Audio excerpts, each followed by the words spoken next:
What about now, Claudia? Can you hear us now, Claudia? I hope that the echo has been sorted out. Because it sounds like Pips, you getting sound through? It sounds like, you know, say something. Yeah. Okay, got you, can hear you, and Sheila can hear you too. Yes. Yeah. Well, welcome to the Open Circle, everybody. It sounds like we are on. So, bad, right? It's bad. You're breaking up, perhaps. You're breaking up just a little bit. We can I'm sort of hear you. Sorry to tell you.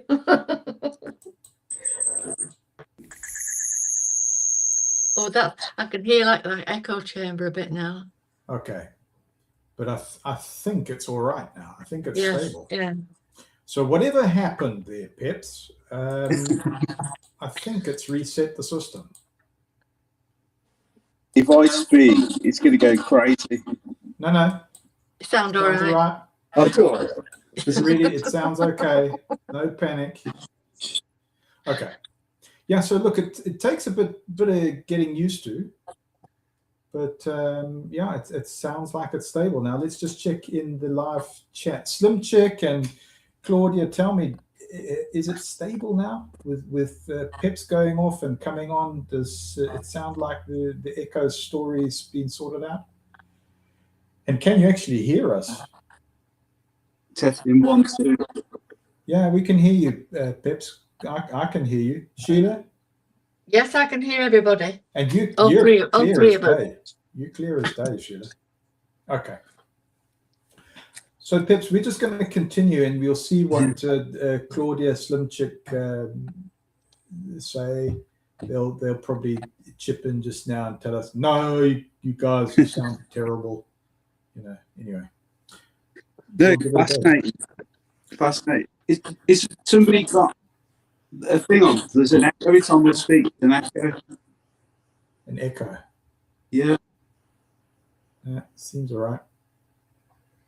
I can put on echo cancellation for you, Pips. No, there is echo cancellation for you. Yeah. Yeah, let me check in the main sound. Okay. It's really difficult to speak when there's an echo, isn't it? And now, has that improved it? Has that got better? No. Right. Oh, has that got better? Like that. Right. All the noise suppression and everything's on. Oh, Claudia says the sound is good now. Keep on going. So whatever's happening there, Pips, you're coming through, and the audience says, yeah, it's green light. Oh, okay. It's just a shame because when I'm speaking, there's an echo. But don't worry about it. Don't worry about it. Claudia says the sound of the brummy. Yeah. That's terrible, that. Yeah, thank you, Sheila, for just putting a check on that. So we're going to say Pips, because that's what your name is. So we've got your name there, Pips. From UK, if we can just persevere, I think that's all right. Yeah. Yeah, you sound all right to me. Yeah, it's just when I speak, there's an echo. Have you got an earphone? Yeah. Sometimes earphone also just knocks that out, you know. We can see you better now, Peps. You've more light on you now that you've stood up. Hello, Peps. Hello. You're not sat in a dark corner. Oh, that's better. In the shadows.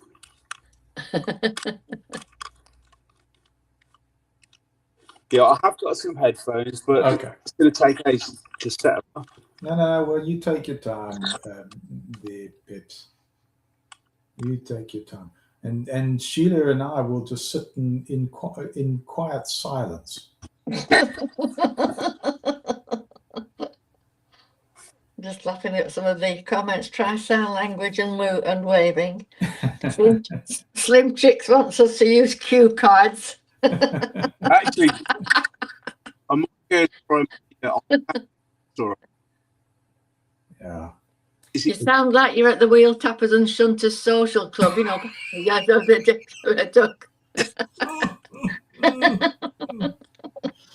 Oh dear. Well, we try. We try.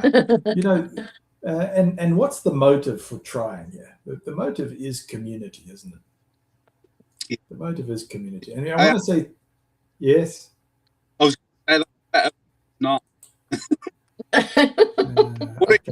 I'm going to. Are you speaking in full sentences, perhaps? Yeah. We've got. I've put echo cancellation on for you, but I'm going to just turn it off and see. No, that's no good. Oh, we can see you better now, Pep. You got the lights on you. Yeah, Peps. I don't know. I'm confuddled with this. You're doing very well, Matthew. But I'll tell you what, Peps. If it's a real loss sometime, all right, and you're comfortable dropping me an email. Yeah. Drop me an email at matthewmilegray@gmail.com. And when you've got a day that you are available or you'd like to, and remember, there's no pressure, you don't have to do this, come on with me when there isn't a live stream, and we'll just kind of rehearse through this thing and iron out all the bugs like we did with Sheila. Yeah. Okay. Yeah, okay. Because I would like to talk about this subject. It's really interesting. Yeah. It's just this echoes in my head. Yeah. Yeah. Well, I'm going to keep quiet and just listen to you and just let you stream through and see if that's better. Yeah, I can hear you both. It's just when I speak, there's an echo, and it's really difficult to speak. Have you got some YouTube on somewhere in the background? No, I've turned my TV off. So somewhere. Wait. How about now, Pitt? Oh, wait.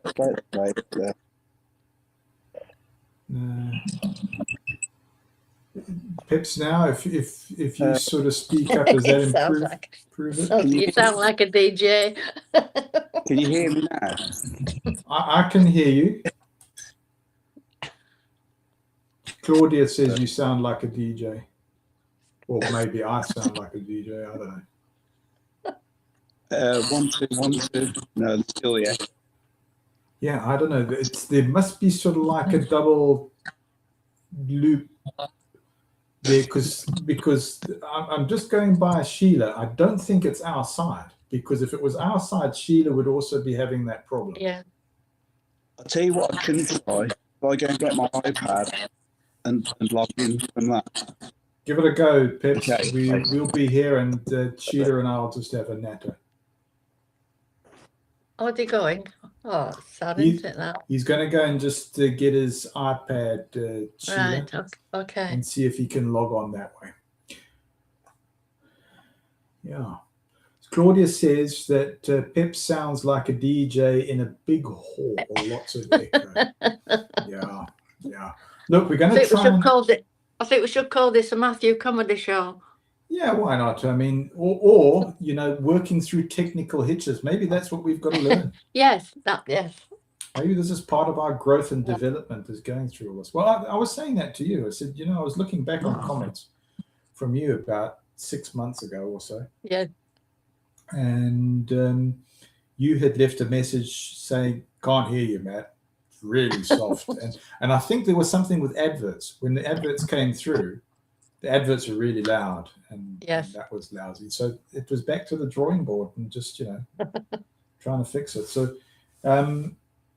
grateful to community again for learning and getting this far. I mean, it wasn't that long ago that we didn't think this was possible. No. We didn't think this was possible. But here we are. Well, I'm going to try again.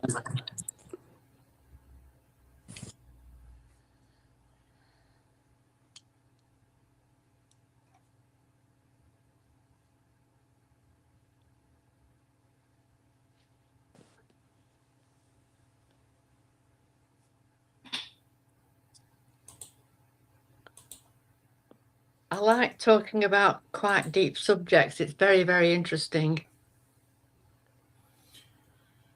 Well, you researching all sorts of things. Your side, Does Sheila. all that mean? Perhaps you sound better to me. Can you see that? Yeah, I we see can see something on a that. tablet. I've just gone. Is that an iPad? Yeah. Well, whatever you're doing, it sound.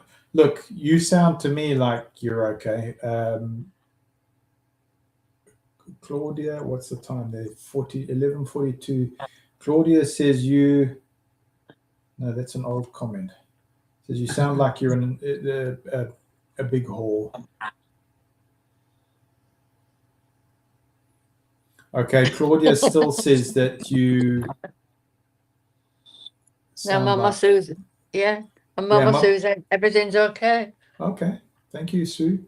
Thank you, Mama Sue. And thanks to the audience for bearing with our teething problems. I mean, these are early days trying to work through all these things. Oh, wait there. So, videos, no options.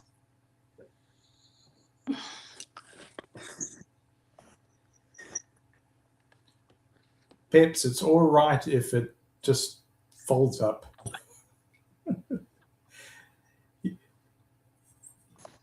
You know, sometimes we've had great conversations. Yeah, I don't think that's going to work. It will, but it's going to take a bit of time. Have you still got an echo, Peps? Yeah. Well, it beats me. It's beats me, mate.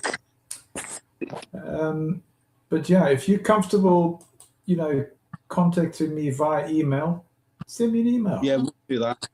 Send me an email, and then we can always, you know,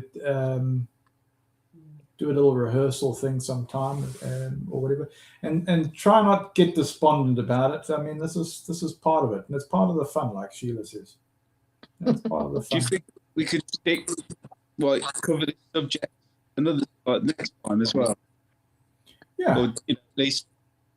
I said to you that you know, this particular time or whatever that's open, if this is what works for you, that's great. If you've got another time that works for you, I mean, I'll consider that as well. I mean, you know, this is about people. Told you, and it's not one-sided. It's a two-way street. This is a good time for me. Yeah. Okay. Like that. I don't do this, you know. Well, I'll keep very quiet, and you just come out with your comments, and I'll just listen and try and pick it up, and I'll endeavor to respond. Wait there. Can you hear me now? Yep. Can you hear me? Yep. Beautiful. Yeah. Oh, that's better. What was that? I don't know. Okay. I just clicked on. I think I clicked on iPhone microphone. Okay, whatever you've done, that is a massive improvement. Yeah. Oh, phew. Yeah. Massive improvement. Yeah. Okay. Well, look. So yeah, all along I just need to. Yeah. So you've got like a video source, and then you've got audio source, and I just need to click the box that said iPhone microphone. So yeah, that's good. Oh, that's better. Bump up your volume now, and Sheila, I'm going to bump your volume up. But well done. You know, what is it? Brick by brick, you persevere. Yeah. You put a brick down on a rainy day. You do that tomorrow. You keep persevering. One day you have a house. Yeah, that's true. That's true. That's what we've got to keep doing. No, brilliant video. I know I've said that about 5 times now. But well, it was. It was because it's things that have been going around my head for ages. Yeah. You know, and it's like, because as a witness, we were taught that the soul, that, you know, you become, like, in other words, like your whole body is a soul, isn't it? Yeah. You know, which I never got. To be honest, I never got that. Even though I was born in, I always thought it just didn't seem right to me. I thought there's got to be something within us, because even in this theology, when you die, they say your memories go to Jehovah, don't they? Right. So then you got the question then, what is your memories? So, you know, it's like, so they sort of laugh at the churches because the churches believe that your soul leaves your body. Yeah. But it's just definitions, isn't it? It's like, Yes. you know, is the soul your consciousness? Are your memories your consciousness? You know, and that sort of tied in with me with what you were saying in your video. You know, and I've always thought, hoped that, you know, that there is something else after. Because I think that's the trouble, isn't it? When you leave the truth, when you leave, you tend to go two ways, don't you? You either become a Christian in a different way, or you sort of lose all your beliefs, don't you? Yeah, I mean, it's very destabilizing, right? You know, you start pulling at the wall, and it unravels, and you go, well, gee, now what? Exactly. Yeah, it's horrible. It's horrible because when I first came out, sorry to go on, No, but when I first came out, I was convinced that I just got the wrong form of Christianity. So I thought, you know, Christianity is true. It's just, but the trouble is, like you just said, like, I've been picking at it, unraveling it, you know, looking at Genesis, looking at the flood, looking at all of it, and I've just totally unraveled the whole thing. And now I'm thinking, I don't believe in any of it. But then it leaves you with nothing, then, doesn't it? If you're not careful. But the fact is, you've got to go back to the thing is, did all of this come about by chance?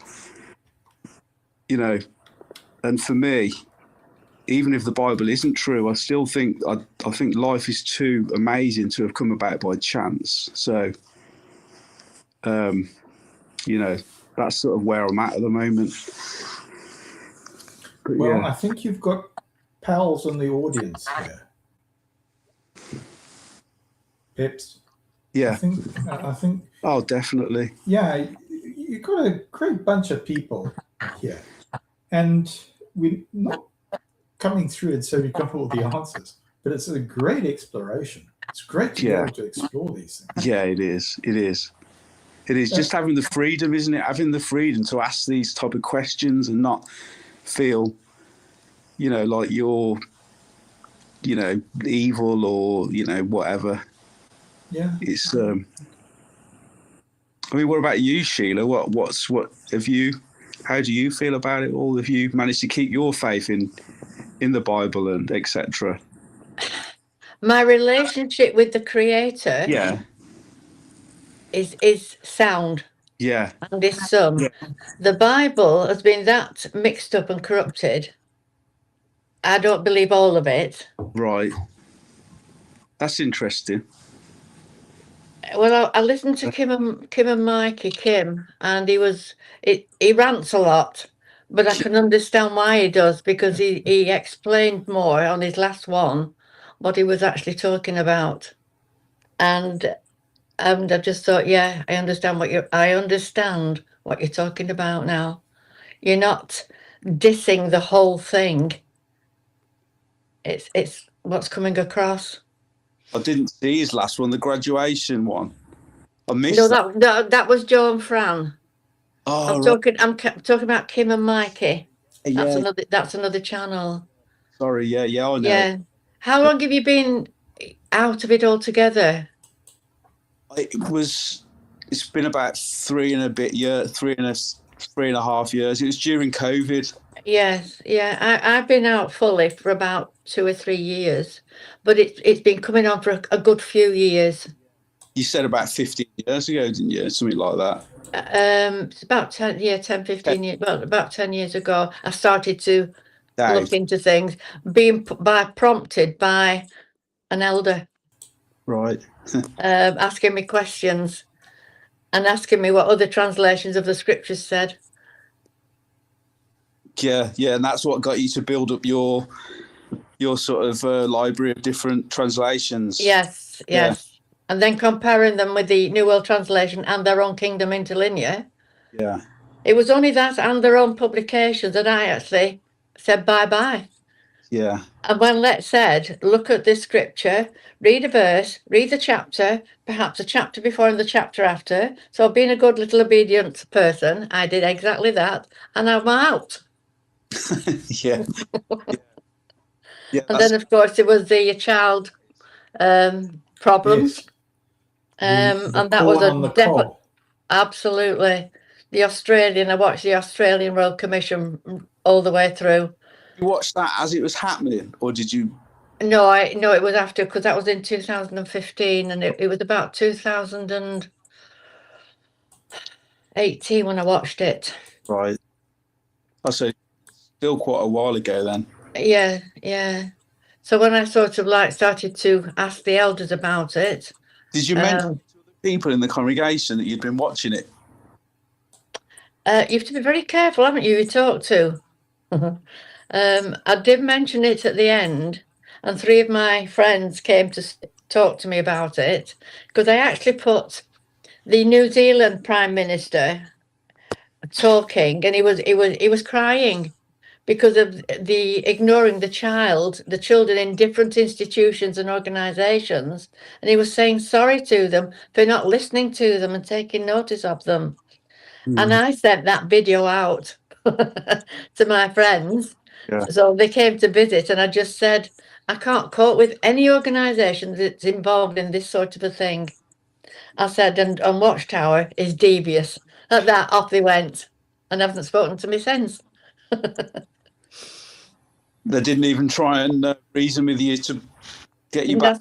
No. No. Because I was quite adamant about it. Yeah. And then I contacted the elders. One of them was about, why could I see the JW videos being advertised on John Smith Foundation, which is the Mormons. So that was another one I had to go at him.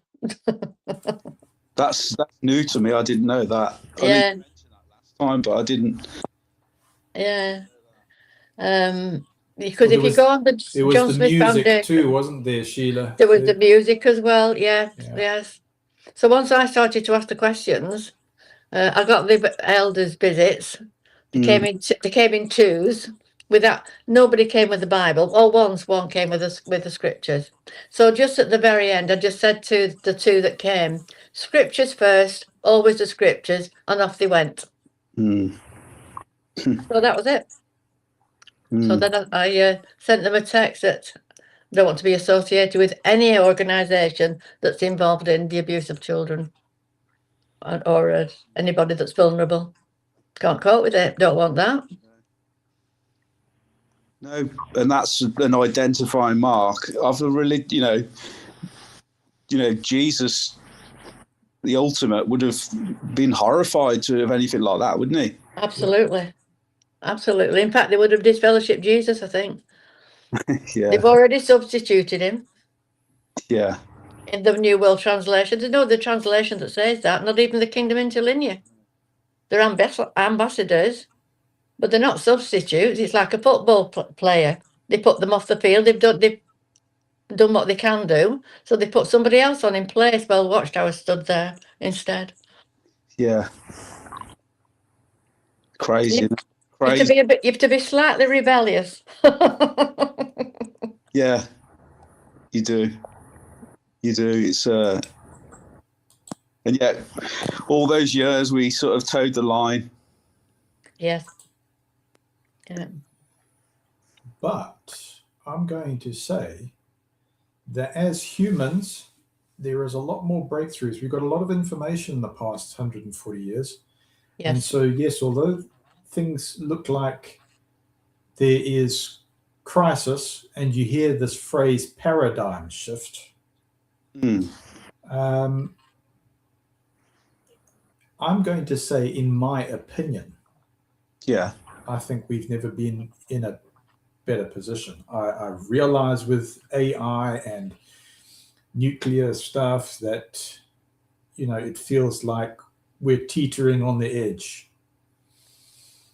But I would like to believe in my soul of soul and heart of hearts, and this is just my opinion, that we are breaking through. And when, you know, Sheila talks about, or I hear about, you know, you've got to be slightly rebellious, right? Doesn't mean that we drop ethics. No. Doesn't mean we drop ethics. In fact, we're more ethical. It's more courageous than rebellious. Yeah. Yes. When I say rebellious, you have to be prepared to stand up for your convictions and not be browbeat, because being a woman, they do browbeat you. And I will not be browbeaten. No, that's true. And that's what I mean by being a bit rebellious in that respect. Do you mind me asking you, Sheila, when you say browbeaten, is it because they tried to isolate you and then had two of them have a go at you? Yeah, because I had 4 visits, and when I asked them what they'd come to see me about, what they wanted to see me about, they told me lies. Okay. And I will not be dominated by any man. I just won't have it. And tapping me on my arm and saying I built up a good name over the years. I didn't want to be losing it. Didn't bode well for them. So they actually got physical. They actually invaded your personal space there too. Absolutely. Ooh, not cool. And I was on my own in the flat with 2 elders. Yeah. Sheila, you know my story. I refused to be isolated with. I gave chances, and then when they broke trust and started altering records and got caught, then I said, right, this is escalated down the chain. I said, you're coming at me so quickly. I said, been waiting for you for 3 years here. It's on the record. And now you're going to answer to the police about it. Because I'll tell you what the organization on record has said, because when they are on record, then they watch their P's, their Q's, and dot the I's, and like that when they're on the record. And they said, yes, the situation with the big C and the big A needs to be corrected. And they put it in writing. So I saw it in writing, and I actually got their key fiduciaries to speak so that they could be identified. So we know who they are, we know what their names are, and they begged me, please do not mention their names. They started begging, please don't mention our names publicly. But yes, the situation needs to be corrected. So one of the persons who was helping or assisting governing body, I contacted him and I said, tell me, are you standing with governing body? He says, yes. I said, can you get him involved right now? He says, no, I can't, man, can't do it. It's so controlled, just kind of leave it, and I'll be more useful to you if you just leave it. Don't push it too much. So I said, okay, let me pursue it with branch committee, branch committee forwarded to governing body. But all the governing body does is they go, oh, we've just put it into service desk, global service desk. So they wash their hands by putting it into the machine. That's all they do. But at least we got it on record how it's done. At least everything is all receipted, and we can see who's who in the zoo, and we've got it on record how they deflect and use, like the Vogons in Hitchhiker's Guide to the Galaxy, right? I don't know if you're a fan of that. Douglas Adams. TV show. Hey? I've watched the British TV show. Yes, that old TV show. It's real. But the Vogons, what were they notorious for? For this administrative loops, just putting you in loops and endless cycles, and it was just, man, you know, what is it? But that was a commentary on the institutional thing, isn't it? Were the Vogons the ones that destroyed the Earth? Or yes, the Vogons were They're the ones who blew up the planet, yes. And then they had to get the spare one because they couldn't get the deep thought couldn't get the answer to the ultimate question. Yeah. Had to think up what the ultimate question was and what is the ultimate answer. So he came up with, or deep thought came up with the ultimate answer before they got the ultimate question. It's a brilliant book. I'll have to read that. Go back and read. But you look at Douglas Adams, even Monty Python, they looked into establishment. They could see what all the double binds of authority were. And they would put messaging into their humor. That was the carrier. Another way that you can do it is through science fiction. So a lot of those things that have entered into pop culture have done so in order to kind of sanitize the message about the artificial authority structure, which you could say, okay, well, a materialistic system has served us very well. It's been able to build our civilization, and it's been able to give us certain comforts, and there have been some positive changes, but it's also brought us to the brink of survival, the razor's edge. So, yeah. Who have we got in the chat? We've got the Desert Has Water. Thank you very much for being with us, Desert Has Water. And Mama Sue, also really appreciate you helping us with the audio and the visual. Slim Chick, great to have you on board. I saw Dan earlier. Dan was there. Claudia, of course. And Claudia grateful for you.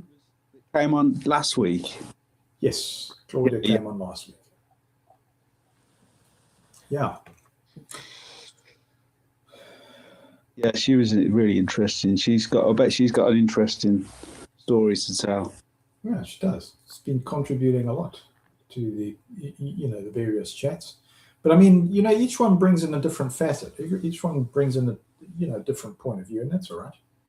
I said, okay, you want to bring that here on board? Come. I'm not going to knock that. Because each person is developing at their own rate. How do you measure these things? How do you measure different hues of the spectrum? And also, how do we know that we don't go back? Like what I'm saying is, you as you leave, you might lose all your beliefs, but you might then go back and gain some of them again as time goes on. Yeah. So just because you've got to the point where you don't believe in the Bible anymore, sure. You might think that that's a progression. Some people might think that, but you might then go back to the point where you think, well, actually, no, I do believe that parts of the Bible are true, and maybe even from God. Well, take something like the Tetragrammaton. That's 4 letters, right? Yeah. Yod Ha, Vav Ha. But I mean, it divided up into 2. And you go into Paleolithic or Paleo Hebrew. Go into Paleo Hebrew. What do you see? You see little stick figures. And you see one's male, one's female. You're going, wait a second. We thought that this is causes to become. So you put male and female together, what do you get? You get babies, you get life. And this idea of jiva is a vibrational thing. So yes, okay, we realize that you've got the Freemasonry connection and you go back, but prior to your Paleo Hebrew, you've got Paleo Sumerian, and your 4 letters converges with your stick people. One is a disc, which is the moon, and one is a star, which is the sun, and you've got your little stick people, and you're going, oh man, is that how the Hebrew developed? Is that how the Hebrew developed? No. You go, yes, that's representations on cave paintings. I mean, they didn't want to make a symbol that you didn't understand. They wanted you to understand this is male, this is female, or this is masculine energy, this is a feminine energy. You put the 2 together. And so the further back you go, you get moon and you get sun and moon. And you go, oh, is that where we get Sol O Mon's temple from? So you see, yes, that there is this carryover. But the problem is your translations. And this is what was happening when I went into research department in my little way as a little tiny consultant or whatever they considered me as. I remember saying to research department, I said, tell me, have we got original text? Because David Splain in 2013 says, oh, we went to the original text, and that's how we did the revised edition, what's it, Silver Sword Bible, right? Which had an error on its release, by the way.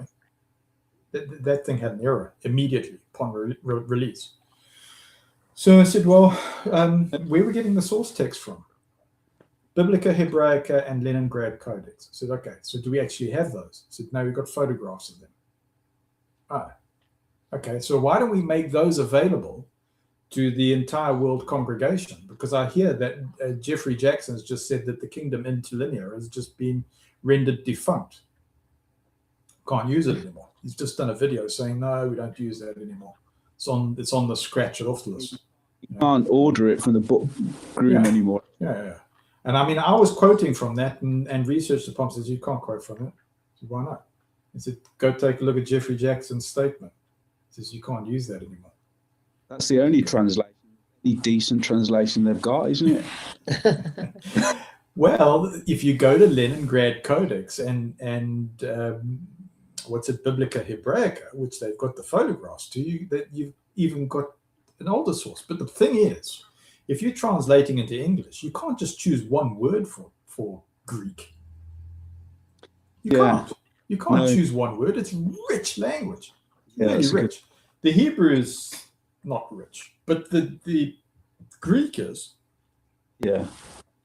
And you can choose like maybe 5 words. But what should have happened is when you look at that original text, you should have all the various words coming off for the meaning. But you know what happens when you start looking at ancient texts, or you start looking at Paleo-Sumerian, and you start seeing, oh, there's matches to this, or there's matches to this, or there's crossovers to this. You start seeing pictures in the way that the language is even laid out. So yeah, you've got your Hebrew scrolls, for instance, and they would count the letters on the line, and it must tally. Right? So your copyist would do that. Okay, that's fine. When you actually look at those texts, even those texts, it's rich in just where things are laid out. It starts making pictures. What you mean, like the actual layout of the page? Yes, your layout of the page. You start seeing, oh, there's patterns in there's a lot more to this than just your word placements. And then you go into gematria, which your mathematics, and you go, oh, where's this coming from? Take this thing in Job, for instance. What's it, the Mazzaroth? You look up Mazzaroth in that 2013 Revised Standard Edition, and it tells you zodiac. It tells you zodiac, but you can't say that in the congregation. Put the footnote, it says zodiac. And you realize, oh, so this is an astrological theology. Oh, okay. But they won't teach that because it goes against the authority system. The whole thing is authority system and making people dependent. The whole hypnotic program, your day texts, your repetitions, that whole hypnotic program is designed in such a way to create dependency. That's the system. And then you come out of that system, you start seeing it replicated in the education system, medical system, governmental system, enforcement agencies. I mean, you're talking about what's the use of coming out of this. You use all of it. You become very, very street smart as to what the programming methodology is. That's why we're considered heretics. That's why we're considered apostates, or we're considered problem areas. This is a problem that's as old as humanity, perhaps. You're right. You become quite cynical, don't you? You're so determined not to get duped again. Yeah. And there's so many people waiting to take the place of the witnesses in life, isn't there? People want you to follow their way. Yeah. It's just nice to have the freedom to be able to choose your own path. So what, Matt? What was that thing you were saying about the zodiac? Just briefly, because I'd like to look into that. Okay, so I just want to acknowledge Sue that was coming here. So I have heard you there, Peps. We'll come to that. But Sue, you're very important to us. I haven't been able to put all my thoughts onto you there, but I want to say thank you very much for being part of this and for bringing your presence here. And you say TY, everyone. Thank you, Sue, for being with us. And yeah, I hope you have a really great week, and thank you for stopping by. Okay. So Peps, what was your question again? Mazaroth, eh? Yeah. The Mazaroth. Yeah. So if you go into Google and you put in Mazaroth and Bible, you should be taken to Job. Right. Okay, let's take a look. I've just done it. Job 38:32, King James Version. But it applies to the RBI 8, which was the 1984 JW Bible, right? Right, the black one. So if you go to the RBI 8 1984, you will see a footnote, little asterisk. And the little asterisk will point you to the word zodiac, which is what the Mazaroth is. What does it actually say, the scripture? Can you bring forth Mazaroth in his season, or can you guide Arcturus with his sons? So I don't know if you remember this whole thing about Jehovah lives in Pleiades. Do you ever remember that? Oh, the Pleiades. That's a constellation. Yes. Yeah. And if you think that they have scrapped that, they haven't. On the inner circles, there's this reverence for the Pleiadians, or the Pleiades system. Research department holds it in reverence. But in the congregation, there's like little mention of it. But in research department right now, there's a reverence for it. Why? They think Jehovah is dwelling in that constellation then, or? You going down a rabbit hole, Pips. Is your seatbelt on? Because it starts getting real weird, eh? Loaded. It gets real weird. Do you ever remember Sam Hurd talking about angels and women? No. Probably have, but I can't think now. Let me put Sheila on the spot. This is the thing I say. Am I putting you on the spot, or I apologize for putting you on the spot? Do you remember the Angels and Women book, Sheila? No, I don't, but I remember Linda James saying something about it the other week. Okay. So, Pips, get ready for this one. Are you ready for aliens, demons, and UFOs and the whole lot? There's a book called Angels and Women. Yeah.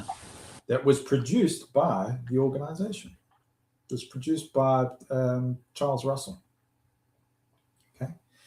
And it was based on another book called Seola, Seola, right? So it goes into pre-Diluvian stuff. And so I did make a video about this on my channel. So I go into it in a little bit, which was the African beliefs, but it all kind of converges. It converges with Peruvian stuff. It converges with Australia and the East and all these different beliefs. Belief structures. So there's just different words for the same kind of archetypes. So, I mean, in a dream, if you're an Aborigine and you're thinking of water as consciousness in your dream, well, guess what? It still matches somebody in Peru. It matches somebody who speaks Inuit, or part of that culture. So your imagery across humanity is universal, or your archetypes are universal. Right, which is how you can bring psychology like Jung or Freudian psychology or William James psychology, and you can apply it to different cultures. because that's your universal thought. Even somebody who knows sign language, you were doing sign language earlier. Yes, I could have followed your sign language, but they taught a lot. They taught me a lot because of conveying the strong imagery that they were having in dreams and in their experiences, and going, well, how do we sign this? How do we convey what the experience is that we are having? And so that becomes your archetype. Somebody will dream of a snake. What does the snake mean? That's the scientist. Is it a teacher? Is it a warning? What does it mean to the person? And yes, sure, depending on how somebody grows up, those things can, change. The lens can change. But there's also like a low-level programming language. There's like low-level programming language. Our sexuality, I need to eat, I need to breathe, I need to sleep, I need to drink water. The desert has water, says a meteor disrupted my energy. Okay, right. So here we come to the Siola book and the angels and women. Thank you, desert has water. So you have an explosion between Jupiter and Mars. Yeah. Which creates the asteroid belt. So this is in the publications. This is on the, or used to be, on the shelves of the branch library, right? And many of the missionary homes until they decommissioned the libraries and started destroying the libraries. But in there, it talks about a space war, like what George Lucas does, with Star Wars. It's a Star Wars kind of thing. So you have civilization living on this planet between Mars and Jupiter, big explosion, and you get your asteroid field, and then your asteroids hit your water canopy and it pierces the water canopy and you get the flood. Right? But you also have this idea of civilizations on these planets, like Martian civilizations or civilizations on this planet in between, and there being like a reconfiguring of the form, and then your, if you want to say, non-corporeal essence inhabiting that upon Earth. But then you've got a suppression field to keep the persons in place, which is why this whole thing of Iboga, ayahuasca starts becoming interesting, or this idea of out-of-body experiences starts becoming interesting, because they're going, oh, we were told that, in the religious field, that you can't escape the physical body. You can't escape the physical body. And somebody like Robert Bigelow, who I discussed it in the video there, they were putting people through the centrifuge, men and women through the centrifuge, and they were having these out-of-body experiences. Some would pass out and come out and say, geez, man, we've lived 1,000 years in there. And they try and process this psychologically and say, well, how can we able to replicate these kind of things? What's actually occurring here? And so you get somebody like Edgar Mitchell going up into outer space, coming back, and he's a changed person. What is it? The Noetic Sciences and the California Institute for Human Studies. I mean, that's all connected there. With those persons who came back and were like the so-called whistleblowers, saying, geez, we came out of this field and we've had these profound mental, psycho-spiritual events, and we can't just stay quiet about it. We've got to say something about it. You start, so that book, Siola, which is what Russell sanitized it and produced Angels and Women and put it into the Bethels, which Samuel Hurd, by the way, says he's read and tells the world that he's read this book. It starts going into that. And then this becomes a springboard, because you say, well, where did this book Siola come from? And you get into this controversy, because this is where your John 1:1 thing comes from. And they say, well, this was transmitted through automatic writing. This was, a spiritistic. Yeah, I heard that. Yeah. But it goes on and on and on. You go, geez, this is interwoven into the entire religious system. The more you start investigating, you say, where did this come from? Where did this come from? You're going, man, this is coming from stuff they have not made the congregation aware of. I'll give you an easy one. When Jesus was baptized according to JW doctrine, did he get his memory back? According to them, the heavens were opened up, which means that he got human existence memories or something. Okay, so this memory wall, they tell you in oral tradition. You'll not find that in the Bible. I'll challenge you right now. Where does it say that Jesus got his memory back? It says the heavens were opened. It doesn't explain it. No. I'll tell you where they got it. They got it from oral tradition. They got it from the priesthood. The priesthood transmits it. So your priesthood and your ruling class have got that information. And so they seed it into the society that they're controlling. Peps, try and find it. Yeah. But you know it's part of JW culture. Yeah. When you start investigating this, you go, oh my goodness, where has this come from? Yeah. Where's this come from? Slim Chick says memory back? No. Okay. So Slim Chick, this might be a controversial thing. And there's different perspectives on this thing. And listen, we're not being dogmatic here. And we're not teaching this stuff. We're just saying that there's these different facets. And remember, this is a JW culture, which we know has broken trust. It's broken trust. But you say, where has it come from? It's come from persons who know exactly how to control the populace. Sheila, I sort of feel like I've been prattling on here. No, it's very interesting. But I just a thought about what Peps was saying, that Jesus said that he was in the house of his father when he was 12 years old. So he already knew that he was his son. Yeah. But when they lost him, when they've been, and Jesus said, well, I'm only in the house of my father, or words to that effect. So he knew who he was. Yeah. Yeah, good point. Yeah. I want to just give Slim Chick attention here. Slim Chick, thanks very much for understanding and all that. It's tricky to keep a balance, right? It's tricky to keep a balance as we talk about these things and try and decompile it. Yeah. And if it triggers anybody in any particular way, or you go, Matt, you're just not paying attention, I apologize. I apologize there. May I just ask Peps, have you nobody to talk to, Peps? Apart from like Matthew and you know. I mean, my wife, but she doesn't really like talking about it. No, she won't do.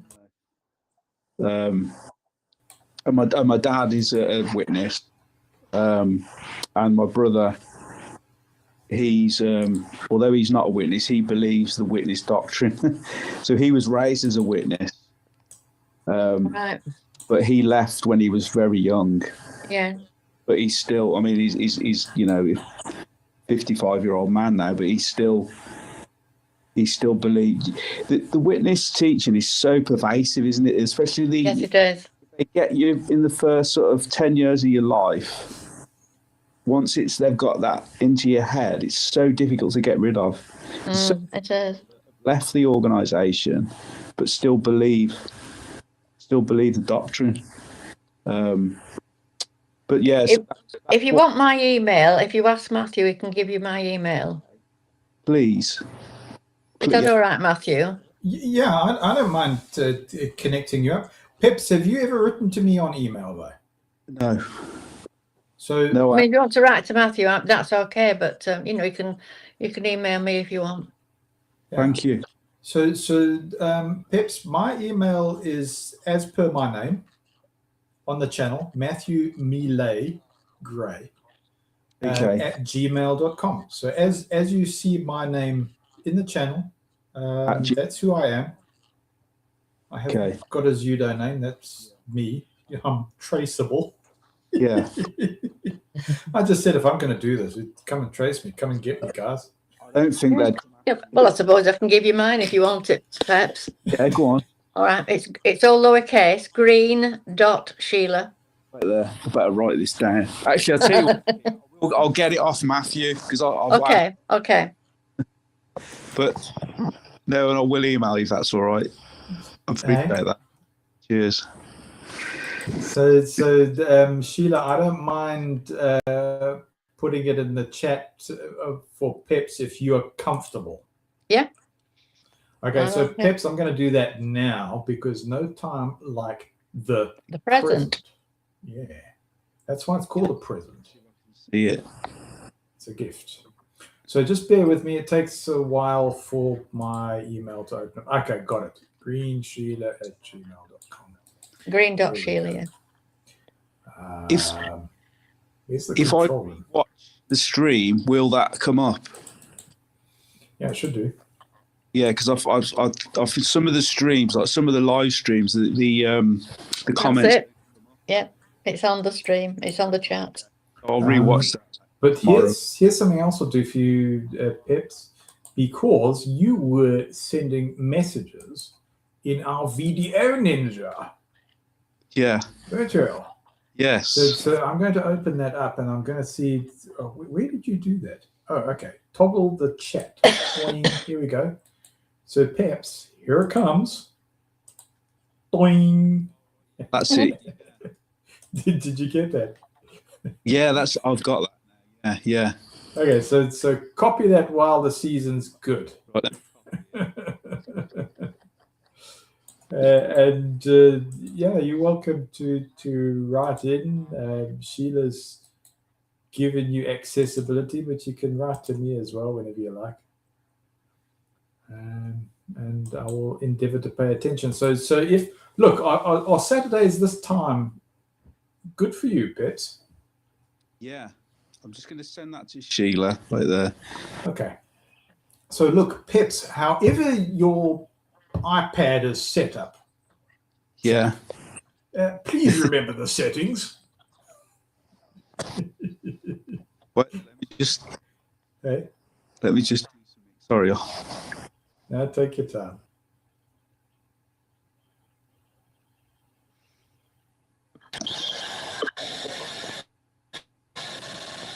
Sorry about this. Not a problem. So I don't get it now. When I close this down, that will disappear, won't it? Copy right there.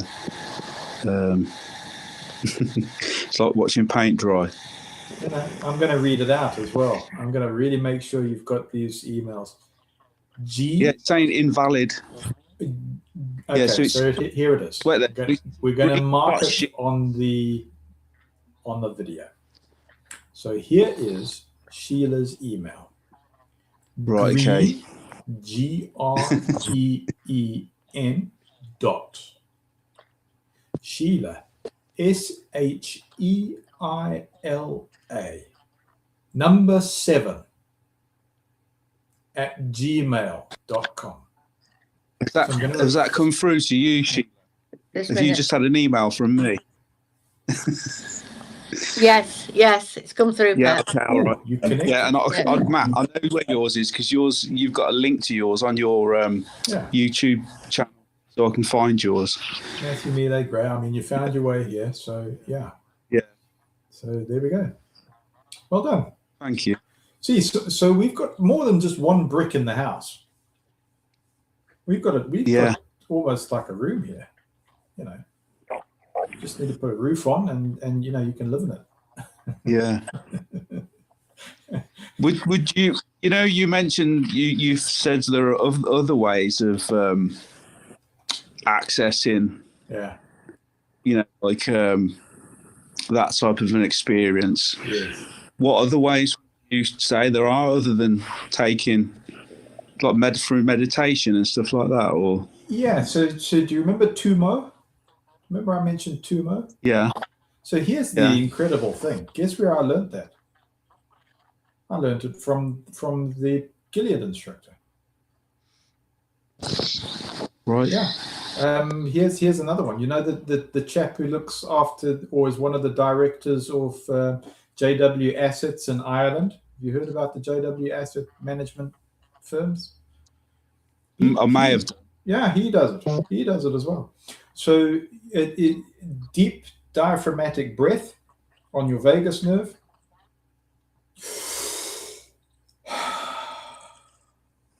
And you can balance through your nostrils as well. You can balance so that you balance the hemispheres of your brain, your left side and your right side. Okay, so you can do this also through your nose. But the idea is you're doing this deep diaphragmatic breath, and they call it holotropic breath work. Tumo is one of them. Tumo is one. And so you take in deep breaths, and it changes your blood chemistry. Okay. And then once you've done it for like, I don't know, 30 cycles, deep breaths, and you release it like that.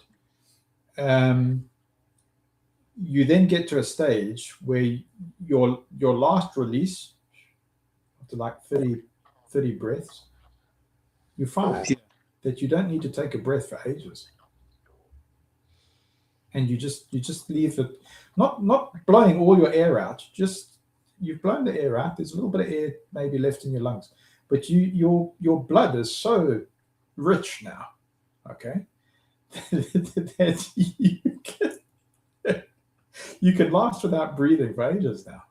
Okay, free divers do similar thing, don't they? Yes, free divers do this. Yeah, free divers do this.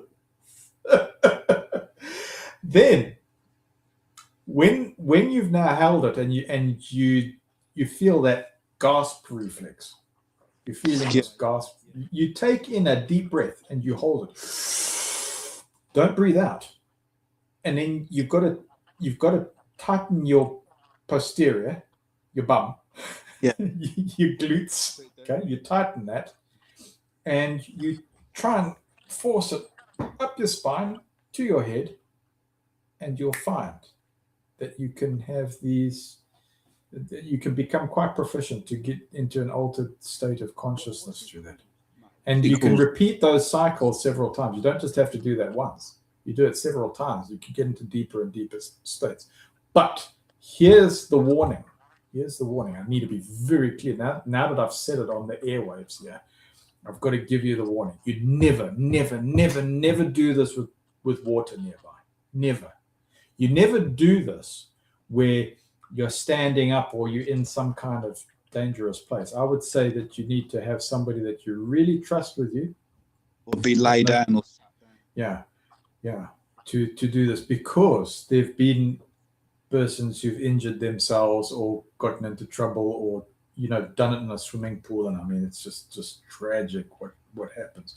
But this is a practice that they've done in Tibet and, up in these monasteries and in different religious practices, and funnily enough, in top tiers of JW. It's almost like this underground thing that's going on with your top tiers where they've done this. Why? Because it's survival. It knocks out viruses and all this. Now, I got into trouble with this thing during the big pandemic because it worked against me. There were all kinds of, that thing was very, very sophisticated. So it worked against me. But yeah, you'll find that your health improves, your ability to get past viruses and your ability to get past even, allergies and stuff like this. You start getting tougher. Oh, and here's the other thing too. You can jump into cold water. You can have a cold shower, and it just changes the whole temperature. You don't, you know the shock that you get when you get into cold water. You don't get that shock. Now, I learned it as a special pioneer because I don't know if you can still hear me, Pips. Can you still hear me? Yeah. Can you hear me? Am I still on? There. Can you hear me? Can you hear me? Pips, yeah, I've lost it. Sheila, am I still transmitting? I can hear both of you. Okay, great. So I'm just going to I see there's been a slight dip, but Pips, if give me a thumb up if you can still hear me. Okay, great. So Peps, I learned this when they sent me out into the rurals in Africa. I mean, they sent me to like places like Tarzan of the jungle stuff.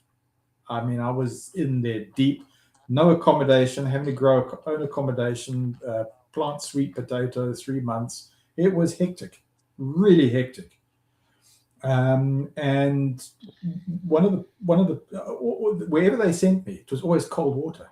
The one place we were fetching water from a spring, and I remember just having a bath in the morning and it being so cold, it knocked the wind out of my lungs.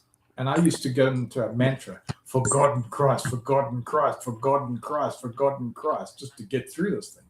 And little did I realize that it was actually the survival instinct. So I was doing this controlled hypoxia because of this cold water just to get through, because it was so hectic.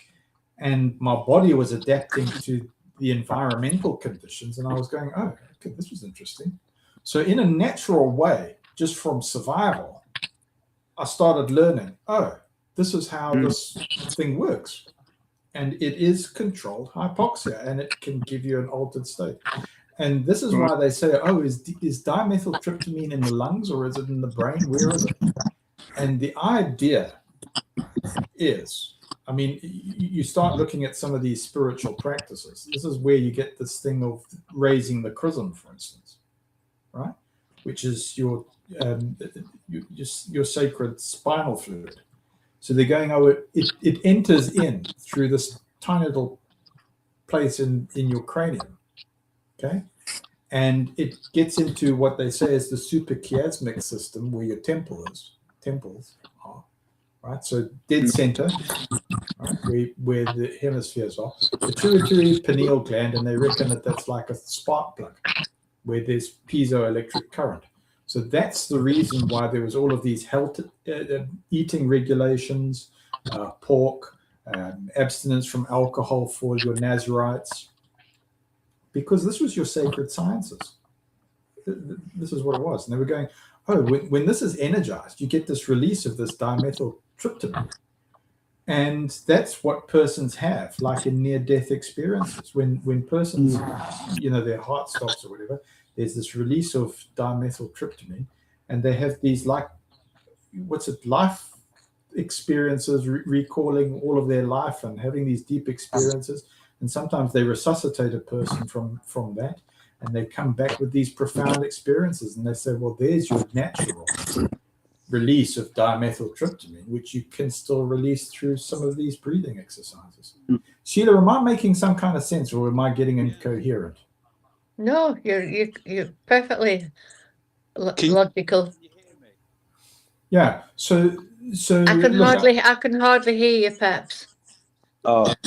Peps, we're not endorsing these things. We're not telling people go run away and start doing these things. It's quite controversial, and I mean, even with these breathing things, it can be quite dangerous. And so we always say, the things that we discuss on these shows, these are working thesis. This is a working thesis by persons who survived spiritual abuse. We say always bring in your antithesis for synthesis and have a healthy skepticism when looking at these kind of things, because are we experts? No, we were stuck in a system where we couldn't get higher education, for instance. We were suppressed, or this information was suppressed, or it wasn't accessible to everybody fairly. But I can put you in some kind of direction. Robert Bigelow, who sends, for want of a better description, caravans into outer space, right? I was his transcriber. I did a couple of transcripts, and for some reason AI went, oh, you've got some relationship with Robert Bigelow. The relationship I have with Robert Bigelow is he's a very generous person, and all I did was a couple of transcripts, or a few transcripts for him, and was getting into his mind, because I had to get past all his stutters, and I had to get past all his word whispers and the way that he forms things. So it was really getting into his mind, the more transcripts I did, and just saw, what is he pursuing? Well, he wanted to say, look, instead of us guessing about life after death, let's start gathering the best of our science and the best of our psychologists and parapsychologists. Let's start gathering that and start presenting information in a scientific way that it would be able to stand up in a court of law. And it would be able to stand up with peer review. He did this.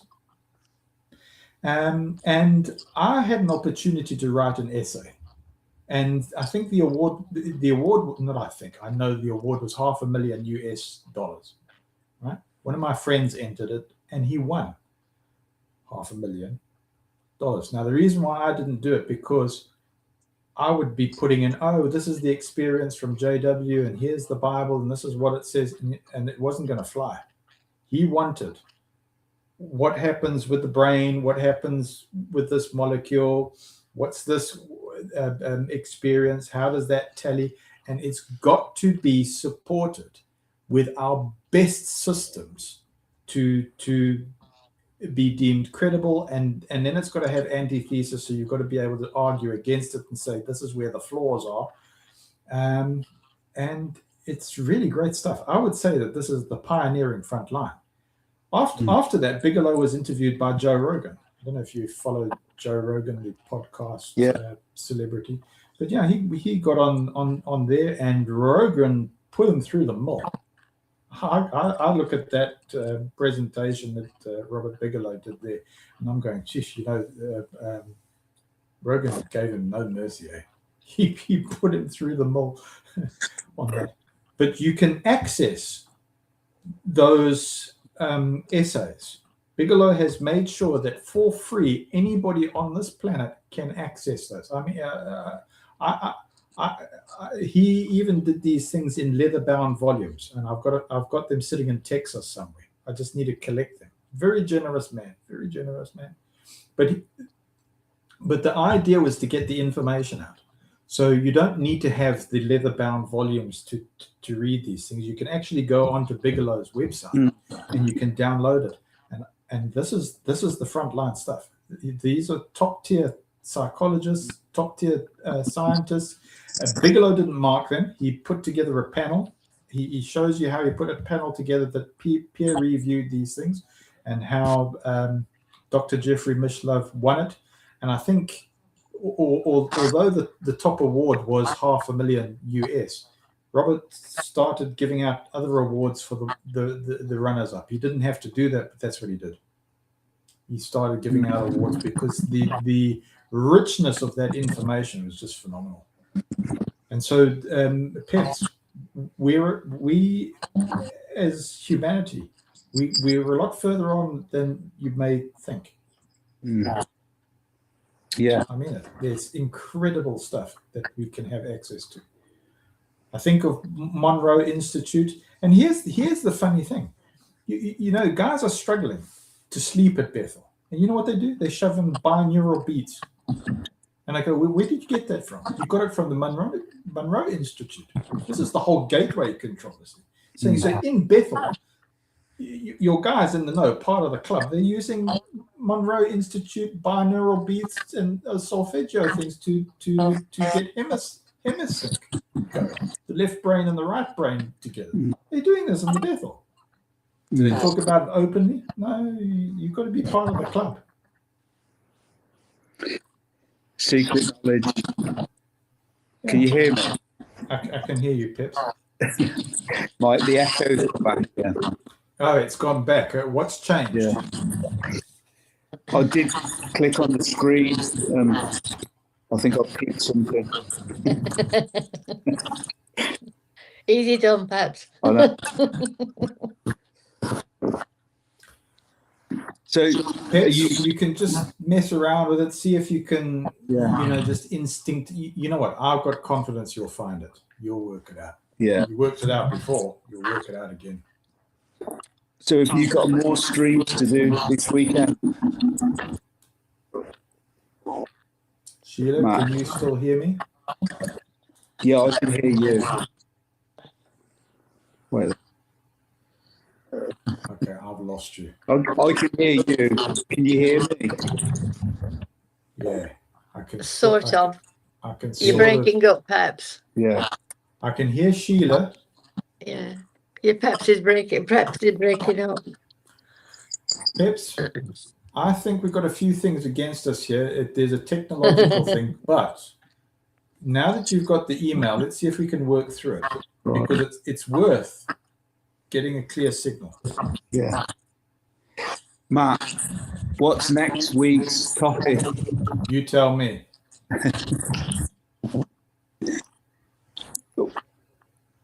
Yeah, I can't think of anything off the top of my head. Well, there was a couple of other things that you did besides. Oh, about the shareholders. Oh, shareholders, yeah. But you've got persons like JW Analyzer or Examiner. Hey Sheila, that's done a Jonathan's job. Jonathan's very good. Jonathan. Really good. Yeah. XJW Analyzer. Yeah. He is doing marvelous work, and he's getting a really good following. Am I allowed to be slightly envious of him? Yeah, but in a good way. I think he's doing a really good job, because just the logic, it's easy to follow. It's easy to follow, and he puts in illustrations, and I was sort of going, oof, man, they're going to take him off the edges now. But he's persevered, and he's been plugging away to the audience just for awareness, and yeah, good job. But if you want me to start tackling that, I can start tackling some of that. But I will try and think of something else, maybe. What's that, Pips? I say maybe think of something else. Yeah, but I want to do something that's important to you, Pips. Does this format work where I yak for half an hour or something like that? You see, I try and do that just in case, the technical side fails us. I go, let's at least try and get something in that satisfies you. Yeah. Or whoever asks whatever question. So it's not just me prattling on. I'm trying to address something that I learned while in the know. Okay. And I go, I don't have all the answers. I don't claim to have all the answers. All I can do is I can say somebody tried to suppress this. And if there's something I don't know, there's somebody in the community, or there will be somebody in the chat, or Sheila will have researched. Usually somebody can point us in a direction just to fill in the gaps. But we're a lot better off than we may think. And I in circumstances, I came across some fabulous psychologists, and they said, Matt, what has happened to you? Believe it or not, they've done you a massive favor. Really, they've done you a massive favor. And the information that is out there, or that I'm being exposed to bit by bit, I tell you what, Pips, there's no disappointment. We can actually surpass very satisfactorily, and be comfortable with things that we don't know too. And you can't fake it. The mind just starts accepting, goes, oh, I'm comfortable with that. I can't tell you when that arrives, but that's what happens. Because these are persons who've been dealing with people out of severe trauma in all kinds of ways, and dealt with spiritual abuse in all kinds of spheres, in all kinds of different religions and things like this. This is their work. And so they are very far along with going, oh, what do you do with somebody who's fearful of death? What do you do if somebody's come out of a high control religion where they've been abused? They've dealt with these things for years. Well, they use DMT for people that end of life. Yes, they do. They do, but you don't have to. No, but they do. They have used it. Yeah, I mean, the one chap that I'm with, but he'll say, oh, yeah, Matt, I have done that. You say, so did you avoid? No, I didn't. But he's also front line in one of the lead psychologists on the planet. So I'd go, yeah, there's a person that could do this in a controlled environment. I know that they would do this in a control. Oh, the CIHS, California Institute for Human Studies. I mean, if that's available there, I'm not saying it is, or I'm not saying it isn't, but I know that they'll do brain scans. They'll go, okay, what's your before, what's your after? Let's take a look at your brain activity and things like this. So, I'd be too scared. Mama Sue, if I can read out your comment, you say, I'm still scared to death of Armageddon and dying. You know, to be scared of dying, can that be a healthy thing?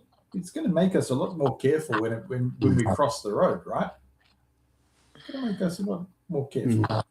You know, you can, you know, here's another flip side. Say for instance, somebody who's totally lost their fear of death. That can also be a problem, eh? Somebody who says, no, you know what, I'm going to do myself in because I want to ascend to like Heaven's Gate. Remember that Heaven's Gate cult? And they believed there was a UFO or whatever on the Hale-Bopp comet. That was a mess.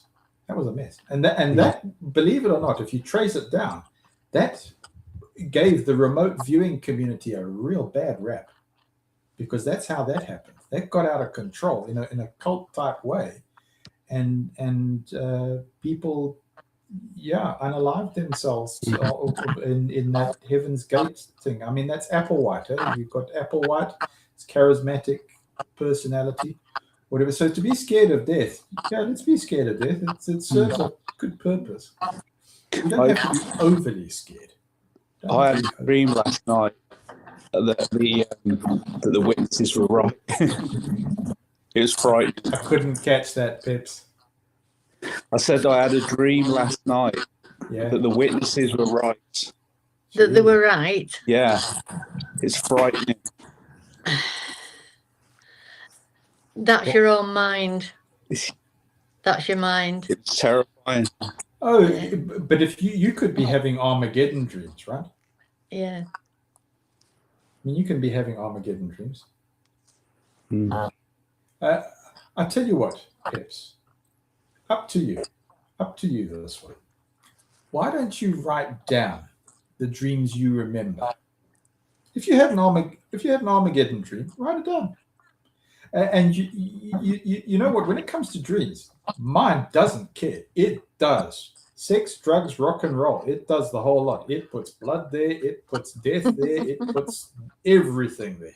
It's not worried about how it communicates. But isn't it interesting that the mind produces this dream and you live this thing as well? So here's a little challenge for you to think about, because it can be very, very useful.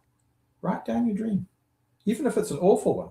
Start getting used to being really candid with yourself, because your own mind produced it. But here you are. It didn't kill you. Here you are. It puts demons, it puts this, it puts that, it puts persons sleeping with their relatives, or, I mean, it's hectic in there. It doesn't care, but it's communicating something in an archetypical way. It's very, very useful. And we were always told as JWs, nah, don't pay attention to that. Don't pay attention. And you go, no, start paying attention to it. Because this is a pure language of imagery and emotions that's generated in the mind. It's incredible stuff. And you start seeing patterns, and you start becoming comfortable with yourself. It's strange that they say don't pay attention to it, and yet it's something Jehovah provided us with. Yes. Slim Chick made a nice comment. It says, I take comfort in my Savior. So it's a great statement. I like the statement there. I take comfort in my Savior. So Mama Sue, I'm still scared to death of Armageddon, dying. Slim Chick has contributed, I take comfort in my Savior. Good. Told you, you've got rich comments coming in here. Rich comments. Yeah. But have we formulated what we're going to talk about next time? Do you want to talk about life after? Sorry? I'll email you. Okay, email me, and then what I'll do is when we sort of wrapping up or whatever, I'll do it like we did for this upcoming Saturday. say, there's the advert, this is the subject or whatever, and I'll prattle on for half an hour or something, or prepare something for half an hour with some references or whatever. But hopefully we'll be getting better and better and better at these live chats. I think it sort of sounds fairly stable now, Pips. It's not bad now. Does it? It's not too bad. It's a bit jittery, but I think we'll get better. Enjoyed the opening song, the music. Can you hear me? Sort of. I can hear all kinds of whistles going. But we've been going on. How long have we been going on? We started at 9:30. It was 9:30. 9:30. 9:30. 10:30. 11:30. How long have we been going, Sheila? Is it 2.5 hours? Is it 2.5 hours? Would you say it's a good sort of time to kind of wrap up? Eh? Yeah, I think so. Yes, So, I think so. I enjoyed it. Any kind of last words for the stream? Not last words altogether, but just words for those that have connected. Peps, can we start off with you, and then Sheila, we'll go to you. Can we do that? Peps, any comments? Can you hear me? Yeah, can hear you. Yeah.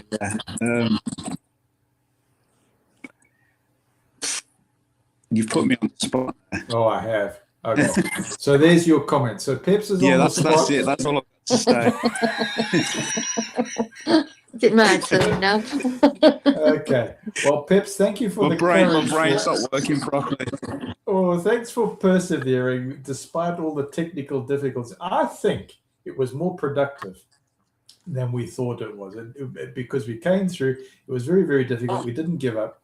I want to say, Mama Sue, thank you very much. Thank you, everybody. Slim Chick, Claudia. Who else is there in the chat? Who've we missed? Desert. Yeah, we've got Desert Has Water. We have who else? There was Dan. I saw. There were a few that came up. Oh, Jay Mars was also there. Thank you very, very much. And if there's somebody that I've missed, Claudia, of course. Anybody else? But if there's anybody that I've missed, thank you very much for being present.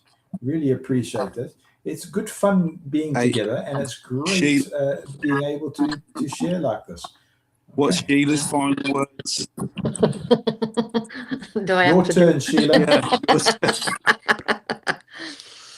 I think it's been a very, very interesting discussion, and I think it's been very, very helpful. It's covered quite a lot of deep understanding of things, and a lot of it we may or may not understand, we may or may not agree with. It doesn't really matter.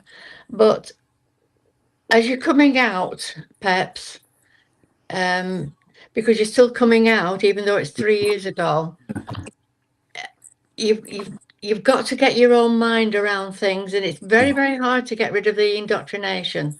Very hard. And until you can sort of put that to one side and put your own thoughts and your own ideas into operation, then you will get there. You will definitely get there. Thank you. So don't worry about it. Talking is a big help. Yeah, thank you. And the comments that's come through on the chats has been very interesting as well. Everybody's supporting each other. You can feel the warmth and the love coming from everybody on the chat, us three as well. It's really enjoyable. It's so therapeutic. But keep going, Peps. Thank you. And Peps, I'll tell you what,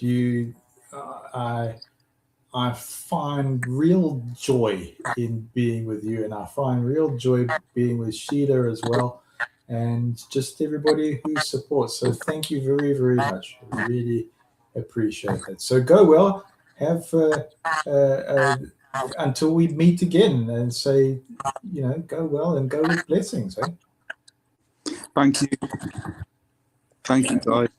Cheers, eh? Yeah, thanks a lot. Good night. Good night. Good night, Peps. Bye. Bye.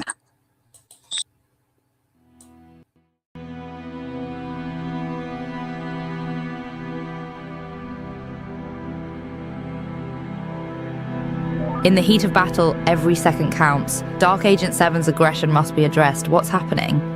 Enemy weeds knew our art and turned on truth when their obedience directive said erase it.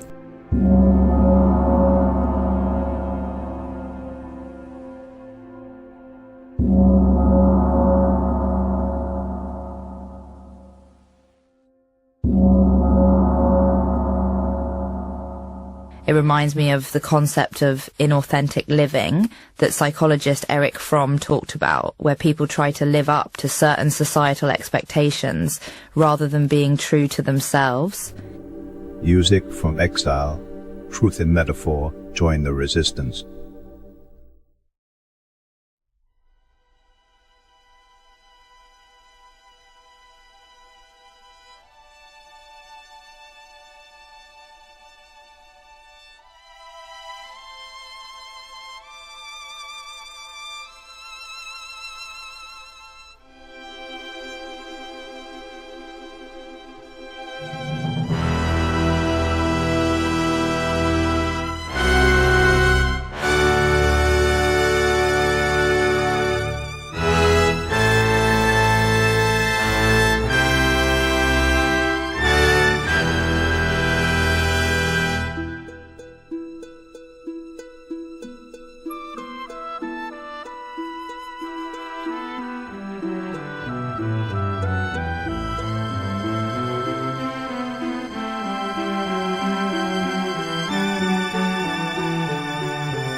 I see the wreck, they ran from truth.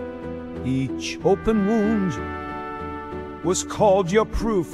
So I say sorry, you may resent, but I repent. I stayed inside, obeyed the lines, but every rule turned weaponized, so I say sorry. With clarity, safe transparency, I stood accused, by silence framed. They climbed the ranks, I bore the shame. So I say sorry to the trauma I now honor. I love you truly. So I say sorry with blood, not words. I take the weight, they always blurred. So I say sorry. I apologize.